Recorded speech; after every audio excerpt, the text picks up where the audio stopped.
Hello, kids. You guys have the best teacher ever. And I'm so glad that she arranged for my dad to do his reading of the Grinch today. Addie would like to welcome you on behalf of him. And without further ado, here we go.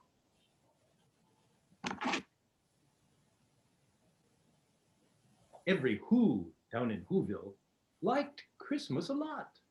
But the Grinch, who lived just north of Whoville, did not. The Grinch hated Christmas the whole Christmas season.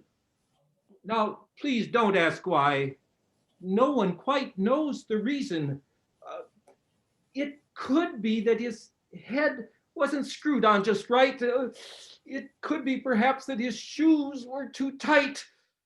But I think that the most likely reason of all may have been that his heart was two sizes too small.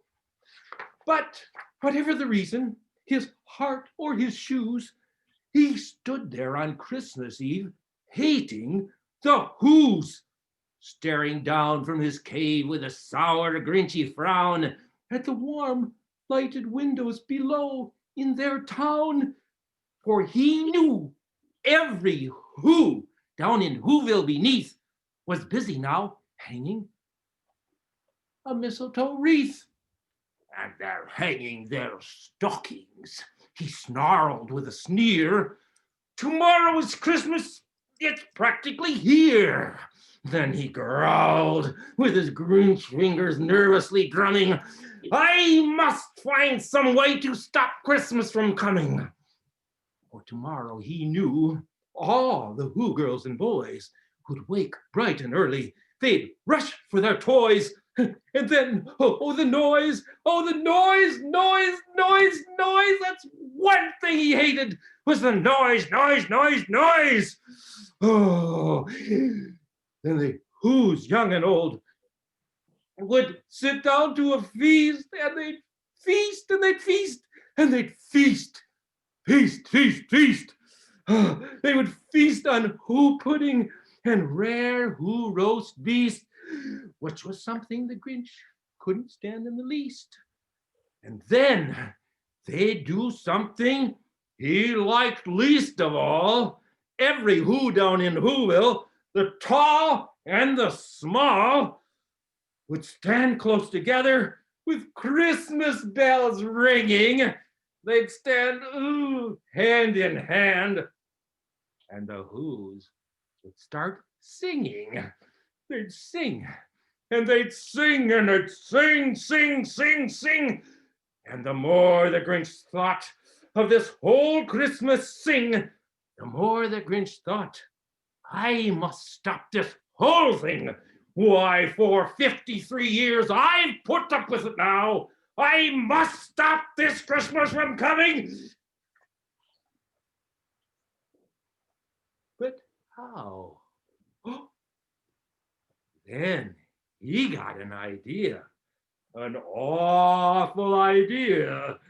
The Grinch got a wonderful, awful idea. I know just what to do. The Grinch laughed in his throat, and he made a quick Santa Claus hat and a coat, and he chuckled and clucked. What a great Grinchy trick! With this coat and this hat, I look just like Saint Nick. All I need is reindeer. Then the Grinch looked around, but since reindeer are scarce, there was none to be found. Did that stop the old Grinch? No, the Grinch simply said, if I can't find a reindeer, I'll make one instead. So he called his dog Max. Then he took some red thread and he tied a big horn on the top of his head. Then he loaded some bags and some old empty sacks on a ramshackle sleigh, and he hitched up old Max. And then the Grinch said, "Get up!" And the sleigh started down toward the home where the Who's lay a snooze in their town. All their windows were dark. Quiet snow filled the air. All the Who's were all dreaming. sweet dreams without care. When he came to the first little house on the square, "This is stop number one," the old Grinchy Claus hissed, and he climbed to the roof, empty bags in his fist. Then he slid down the chimney, rather tight, Finch. But if Santa could do it, then so could the Grinch. He got stuck only once, well, for a moment or two. Then he stuck his head out of the fireplace flue, where the little Who stockings all hung in a row. "These stockings," he grinched, "are the first things to go." Then he slithered and slunk, with a smile most unpleasant, around the whole room, and he took every present: popguns and bicycles, roller skates, drums, checkerboards, tricycles, popcorns, and plums. And he stuffed them in bags. Then the Grinch very nimbly stuffed all the bags, one by one, up the chimney. Then he slunk to the icebox. He took the Who's feast. He took the Who pudding. He took the roast beast. He cleaned out that icebox as quick as a flash. Why, that Grinch even took their last can of Who hash. Ooh. Then he stuffed all the food up the chimney with glee. "And now," grinned the Grinch, "I will stuff up the tree." And the Grinch grabbed the tree and he started to shove. And he heard a small sound like the coo of a dove. He turned around fast and he saw a small Who, little Cindy Lou who was no more than 2. The Grinch had been caught by this tiny Who daughter who'd got out of bed for a cup of cold water. She stared at the Grinch and said, "Santa Claus, why are you taking our Christmas tree? Why?" You know, that old Grinch was so smart and so quick, he thought up a lie, and he thought it up quick. "Why, my sweet little tot," the fake Santa Claus lied, "there's a light on this tree that won't light on one side, so I'm taking it home to my workshop, my dear. I'll fix it up there, then I'll bring it back here." And his fib fooled the child. Then he patted her head and he got her a drink and he sent her to bed. And when little Cindy Lou Who went to bed with her cup, he went up the chimney and stuffed the tree up. Then the last thing he took was the log for their fire. And he went up the chimney himself, the old liar. On their walls he left nothing but hooks and some wire. And the one speck of food that he left in the house was a crumb that was too small for a mouse.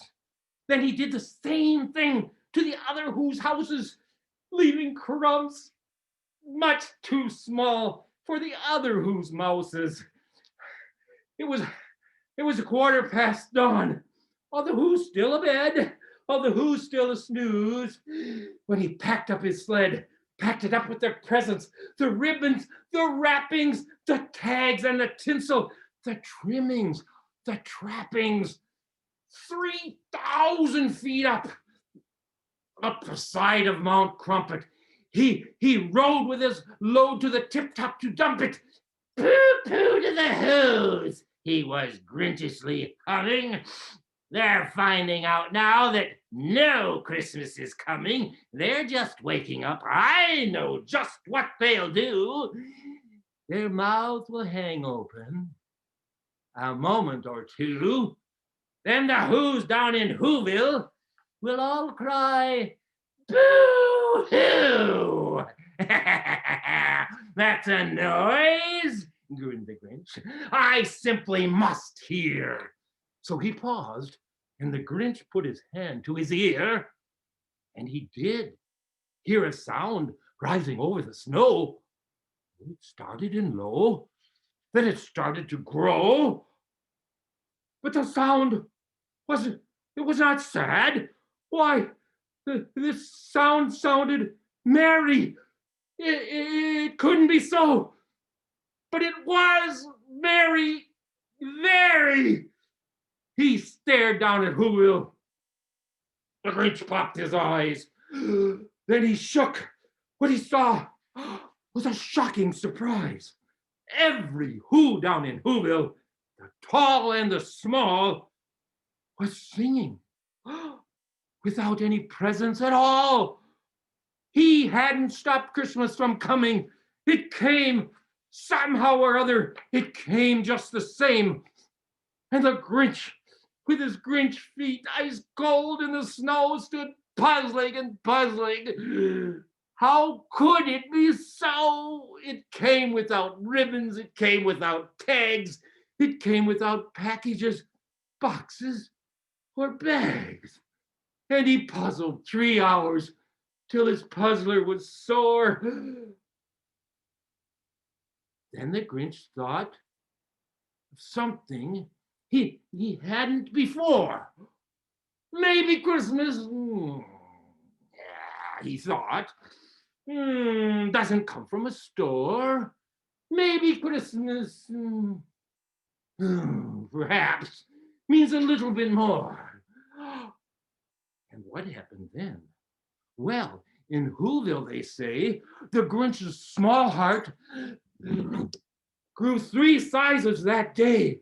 And the minute his heart didn't feel quite so tight, he whizzed with his load through the bright morning light, and he brought back the toys and the food for the feast. And he himself, the Grinch, carved the roast beast.